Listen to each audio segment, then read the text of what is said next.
They swear it's the steering, a loose cable, a worn helm, not enough horsepower. So they upgrade parts, and the boat still feels wrong. Because most boats don't handle poorly because something is broken. They handle poorly because they're riding the wrong part of the hull. Here's the twist. At speed, your boat isn't supported by the whole hull, only a small patch of water is holding you up.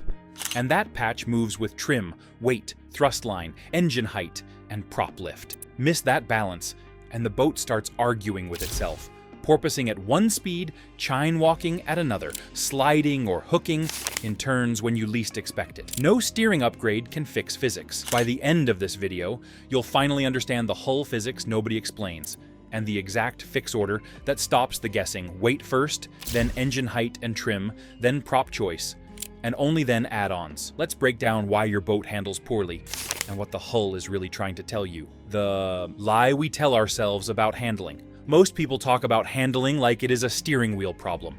If the boat feels wrong, then something must be loose, worn out, or underpowered. That explanation is comforting because it suggests one part can be replaced, and the feeling will disappear. The catch is that a boat is not a car. It does not turn on a fixed surface with constant grip.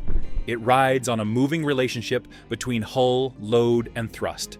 And that relationship changes with speed, trim angle, wave shape, and even how your passengers shift around. You can sense this when the same boat behaves differently on two runs that should feel identical. If the problem were only worn steering parts, it would feel consistently bad. Instead, it often appears at a certain cruising speed, or only when the trim reaches a certain point, or only when you turn with the bow carried high. Those only when moments are not random. They are thresholds, where the hull shifts into a different attitude and the stability margin shrinks. There is another lie that spreads fast. That hull just handles poorly. Sometimes that is true, because some hull shapes are more demanding than others. But it is also true that many hulls feel bad, mainly because they are being forced to ride on the wrong part of themselves. That is why you can see one owner swear a boat is unsafe, while another owner with a different setup swears it is rock solid. Neither one is lying. They are describing two different balance points. The key idea is simple. At speed, your boat is not supported by the whole hull. A surprisingly small area is doing most of the work, and that area moves. The hull never rides everywhere at speed. Stability comes from the small, wet footprint doing the work. So start by finding that footprint before guessing repairs. The patch of water that actually holds you up. At idle, the hull floats and displaces water. At speed, it tries to climb and ride on top of the water. That shift changes handling because the footprint changes. When the boat is planing, it is balanced on lift, created by pressure under the hull, and as speed increases, the amount of hull still touching water usually shrinks. A smaller contact patch can feel fast and free, but it can also become less forgiving. You are no longer gliding on a broad, stable base. You are balancing on a narrower patch that migrates forward and back, depending on trim, load, and the rhythm of the water. If that patch shifts too far back, the bow gets light, and the boat can start to oscillate. If it shifts too far forward, the boat can feel glued down and harsh, with spray breaking high and forward, and the ride turning into slap. Many experienced boaters diagnose this without technical language. They glance at where the spray breaks off the hull. They notice whether the bow is carrying, or whether it feels pinned. They can feel whether the hull is slicing cleanly or dragging a wider section through the water. Those are not habits passed down for tradition. They are visible signs of where the hull is riding. What tends to be missing is the idea of a good zone. Most hulls have a range where they feel stable, efficient, and predictable, and then ranges where they become twitchy or stubborn. You can push the boat into those ranges with trim and throttle. But your setup decides how easy it is to stay in the good zone without constant corrections. And that is the trap. Sometimes the boat feels better for a moment when you trim into a risky zone. It feels looser and quicker, and that feels like progress. Then the conditions change, and the same setting feels wrong. That is not mood, that is geometry. To understand why the contact patch keeps migrating, you have to follow the weight, because weight is the quiet lever moving everything. Weight that moves without you noticing. Handling problems love to disguise themselves as engine problems. But weight placement is often the real puppet master, not just total weight, but where the heavy items sit and how that weight shifts when you accelerate, slow down, or turn. A boat can be within limits on paper and still feel unpleasant because the center of mass sits in the wrong place for that hull at the speeds you run most. This is where advice gets touchy because weight feels personal. It is your cooler, your battery, your fuel, your passengers, your gear. Physics does not care why the weight is there. It cares about leverage. A heavy item far aft can behave like a much heavier item placed closer to the middle because the lever arm is longer. Even fuel is not fixed. As it burns, balance changes. Some boats feel calmer early and get busy later. And the driver blames wind when the boat is simply riding with a new center of mass. Side-to-side balance matters too. A small list at rest might look harmless. At speed, that list can become a steering pull, a wandering track, or a tendency to fall onto one chini and then the other. Add one passenger who always sits on the same side, add a battery tucked into a corner, and the hull may be riding slightly crooked without looking dramatic at the dock. The biggest weight shift happens the moment you accelerate. The stern squats, the bow rises, and the effective loading on the hull changes instantly. That is normal. But if the stern is already overloaded, that squat pushes the contact patch too far back. Now you are balancing on the rear of the boat, and every small wave becomes a trigger. This is why some boats feel fine, slow, and fine fast, but uneasy right in the middle, where people like to cruise. When weight placement is off, you usually compensate with trim, and that is where the next force sneaks in. Trim does not just change hull angle, it changes the direction of thrust from the propeller. And thrust is not a simple forward push. It is also lift and torque, and that is where many mystery handling stories begin. If this is already changing how you look at your boat, tap like so, more people see it, and subscribe for the next breakdown. Quick question, does your boat feel worse at one specific speed or only when you turn? Let us know in the comments below. The thrust line, nobody sees. A propeller creates thrust, but it also creates lift and torque. That is why two boats with the same hull and the same horsepower can feel completely different. One feels planted, the other feels like it is always asking for corrections. The difference is often the direction and leverage of thrust, shaped by engine height, trim angle, and propeller design. When the engine sits too low, you drag more gear case through the water. Drag rises, and many owners respond by trimming up more than they should to recover speed. The result can be a strange combination. The hull still feels stuck because of drag, but the bow feels light because of trim. Steering often feels heavier, spray increases, and the boat becomes tiring and chop because it never settles into an efficient attitude. When the engine sits too high, the clues flip. The boat may feel quick in smooth water, but in a turn or in chop, the propeller can ventilate and lose bite under load. That moment, when the engine suddenly climbs in revolutions per minute, and the boat stops pulling the way you expect, is what breaks trust. It feels like the water disappeared for a heartbeat. Propeller choice can either help or exaggerate this. Some propellers lift the bow, some lift the stern, and some trade a little speed for a lot of grip. A propeller that chases top speed can be the wrong match if it pushes your hull into a balance point that is narrow and demanding. On some boats, the fast prop is the one that creates the most nervous steering at real-world cruise. Torque belongs in this chapter too, especially as horsepower climbs. A strong outboard engine can pull and lean the boat, and if the hull is riding on a small patch, that pull feels amplified.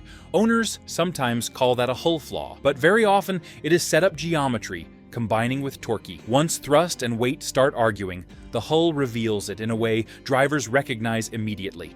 The bow begins to rise and fall, as if the boat cannot decide where to ride, and that repeating argument has a name that gets tossed around, but rarely explained. Porpoising. When the hull starts arguing with itself, porpoising sounds mild until it happens. The boat begins to bounce in a repeating cycle. Bow up, bow down, then up again.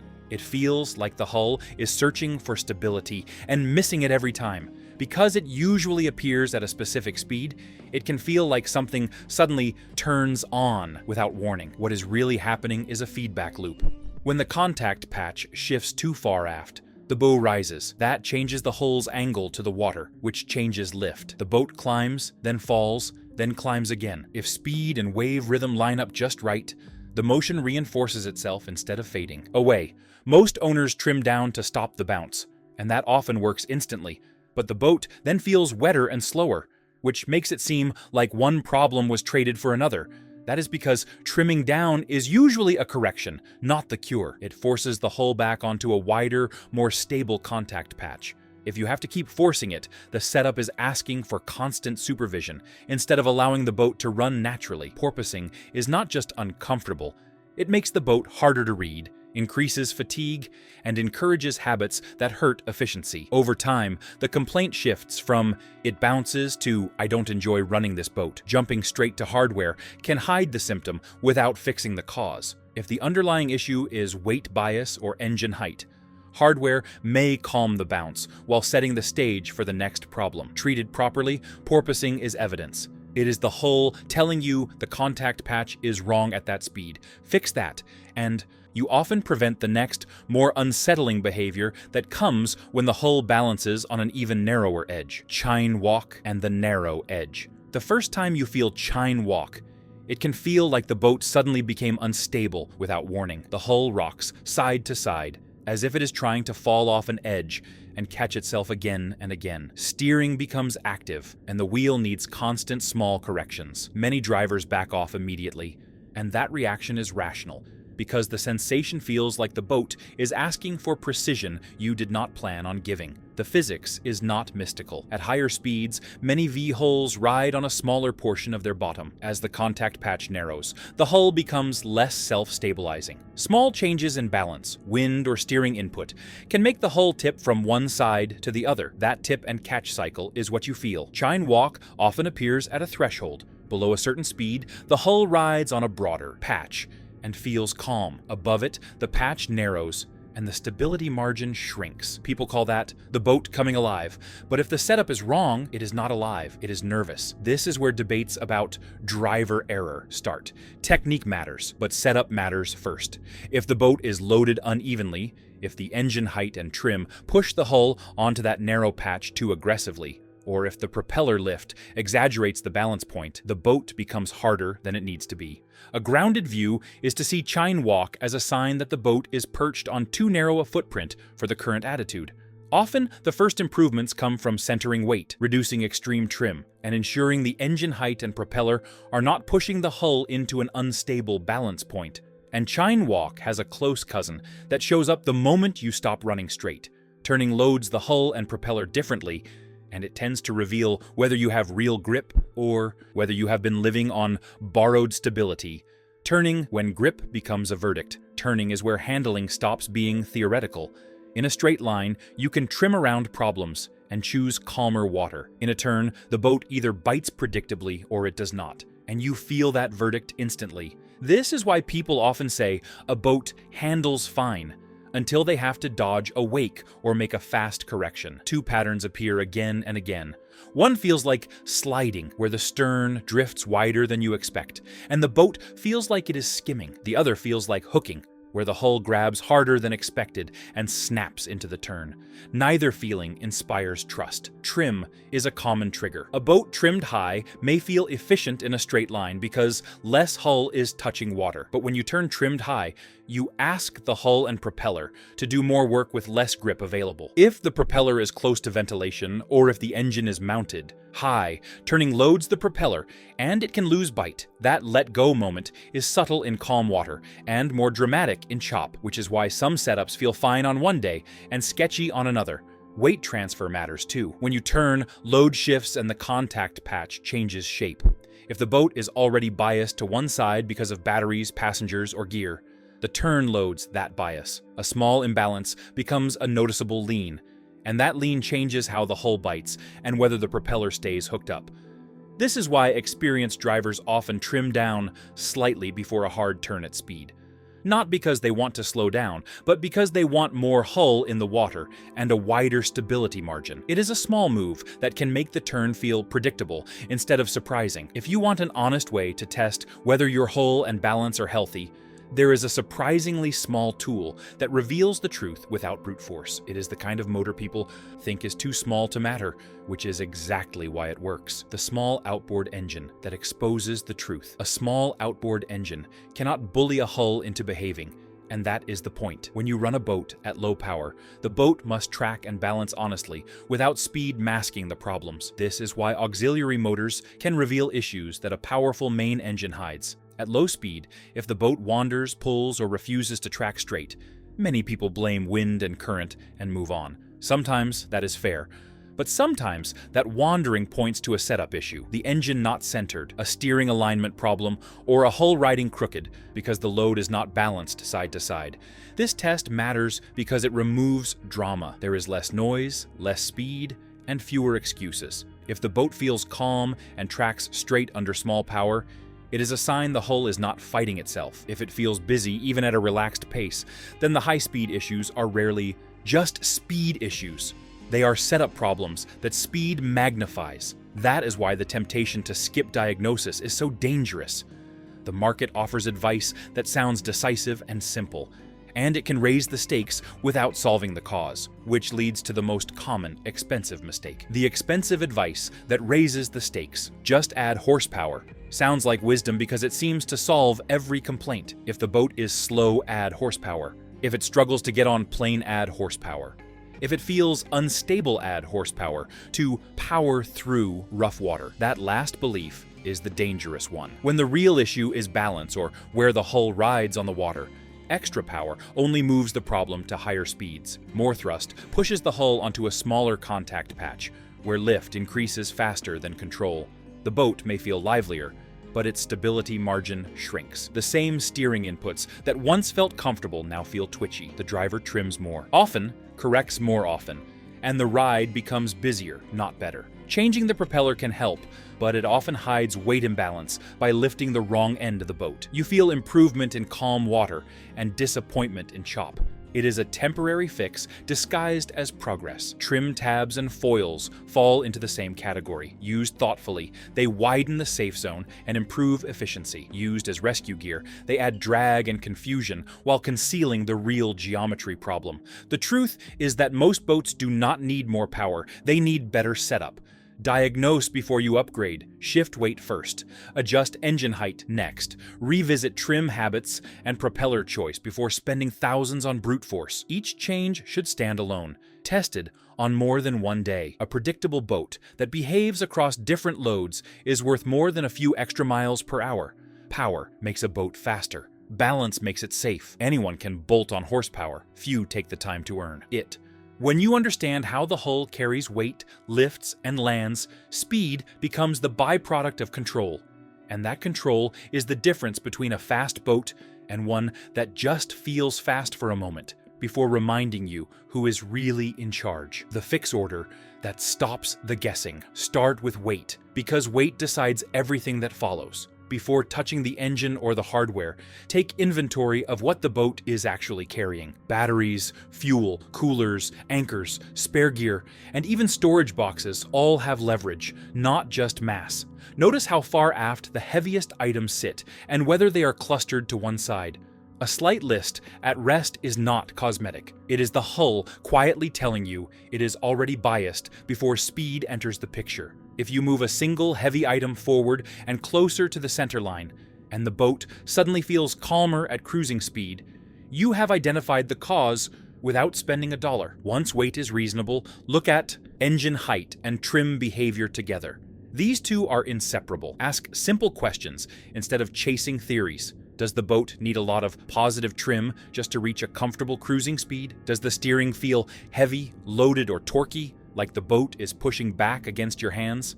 Does the propeller lose bite in a moderate turn, especially when the water is uneven? These are not random quirks. They are signs that the thrust line is working against the hull instead of with it. When height and trim are wrong, the boat forces you to compensate constantly, which is why it never feels settled for long. Only after that should you focus on the propeller. The right propeller supports a balanced hull. It does not correct an unbalanced one forever. If your priority is grip in turns and control in chop, a propeller that holds water under load may serve you better than one designed purely for peak speed. If the boat already feels stern heavy, adding aggressive bow lift can push it onto a narrower, more demanding balance point. If the hull feels wet and stubborn, reducing drag may improve handling more than chasing additional lift. Finally, consider add-ons like trim tabs as refinements, not rescues. Used at the right time, they widen the comfort range and help manage varying loads. Used too early, they can hide underlying issues while adding drag and complexity. In the correct order, improvements stack instead of canceling each other out, and the boat gets better in a way that holds across calm days and rough ones alike. Modern boats are heavier and more complex than ever, which narrows the stable zone. Learning to read these clues early keeps you out of the expensive cycle of guessing, upgrading, and guessing again. If this gave you a clearer way to think about handling, like the video and subscribe for more grounded truth about outboard setup and real-world performance. In the comments, describe what your boat is doing in plain words bouncing at. Cruise, rocking at speed, sliding in turns, or wandering straight. Note fuel load, passengers, and sea state. Those details usually point to one main force. Identify it, test one change next outing, and stop wasting money on parts that just hide the problem.